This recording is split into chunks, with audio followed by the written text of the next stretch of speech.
For more reaction to this decision, we are joined now by the leader of the Green Party of Canada, Elizabeth May. She joins us via Skype from Sydney, BC. Nice to see you.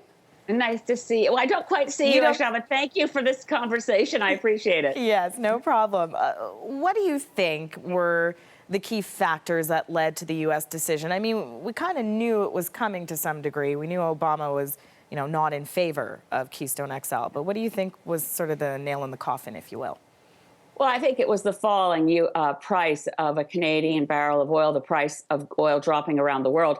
What I haven't heard anyone in the Canadian conversation mention is the big, fat environmental assessment report that went to U.S. Secretary of State John Kerry almost 2 years ago now, said that Keystone would not cause an increase in greenhouse gas emissions as long as the price of oil remained high.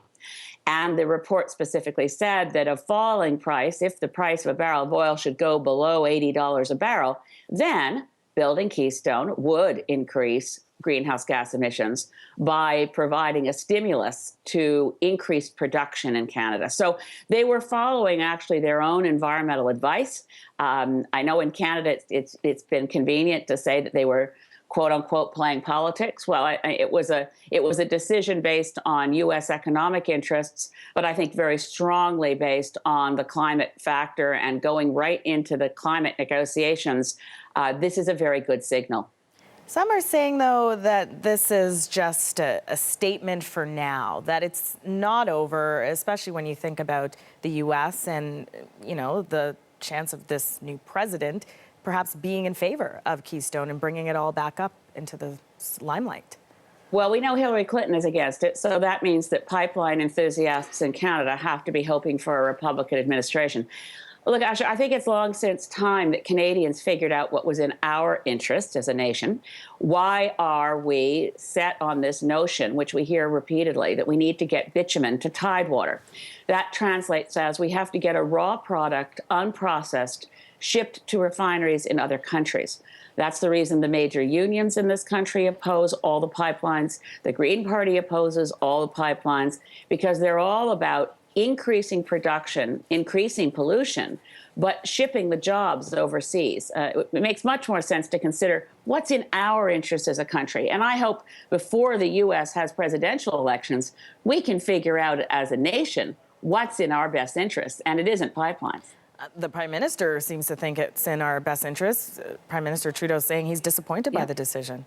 Well, I've disagreed with the Liberal Party for a very long time on their position on Keystone. We have different parties, other than the Conservatives, who are consistently in favor of all pipelines. The Green Party is consistently opposed to any pipeline that's purpose is to ship raw bitumen out of Canada. So we have the Liberals and the NDP both in the election saying, okay, we're for some, but against others. So, I mean, we need to sit down and discuss what's in our national interest.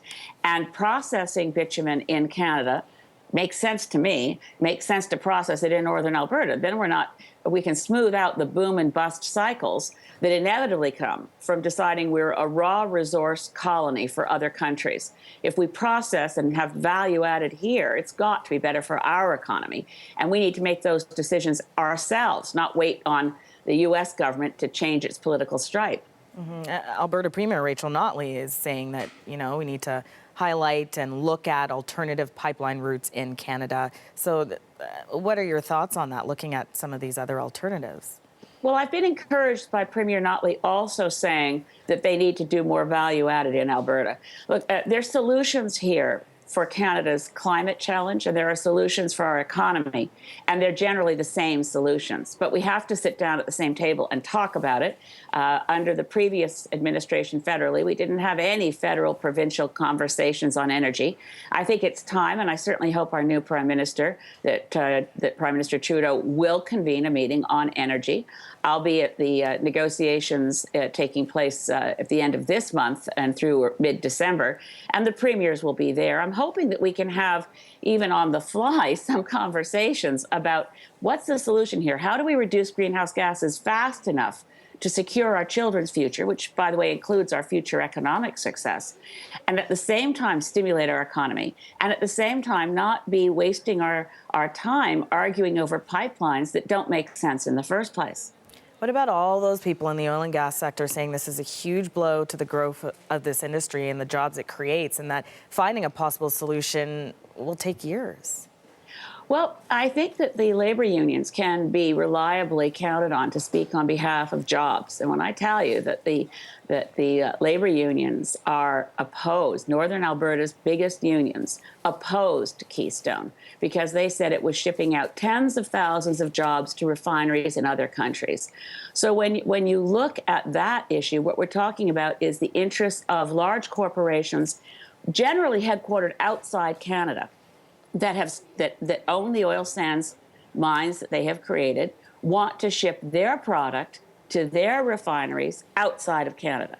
And that's not in Canada's best interest, even if it's in the interest of the Koch brothers or ExxonMobil. It's not in the interest of creating Canadian jobs, and it certainly undermines our ability to reduce pollution here. Now, you were invited to the UN Climate Change Conference in Paris by Prime Minister Trudeau. What are your hopes for this conference? Well, right now, I have deep concern that the negotiations have not been going well. They haven't been going well for years. Unfortunately, Canada, under our previous government, was a drag on progress, actively sabotaging some of those negotiations. I'm very sympathetic. I have empathy for the situation in which the new Liberal government finds itself. It has scarcely 3 weeks to go from being sworn in to completely changing Canada's approach to these negotiations. My hope is that we can pull it off as a country, federal leadership, provincial leadership, even before we get to the negotiations. This is a deadline for a new treaty. The text is very weak. I think the world is looking to Canada and hoping that we can return to our previous role in the world as being climate leaders. I know a lot of Canadians don't know we ever were, but we were under Brian Mulroney, and we were right up till January 2006, when incoming new Prime Minister Stephen Harper canceled all our climate plans. I think we need to rejoin the world, but right now the world also, not just Canada needs leadership, the world needs some leadership. And I'm hoping that by being part of that negotiating group in Paris, that we can push our own governments, federally and provincially, to achieve more than they currently plan to achieve. I think the citizens of Canada deserve no less. Mm-hmm. Well, we'll be watching and following it at the end of the month. A pleasure speaking with you. Thanks. Thank you, Asha. Elizabeth May, leader of Canada's Green Party.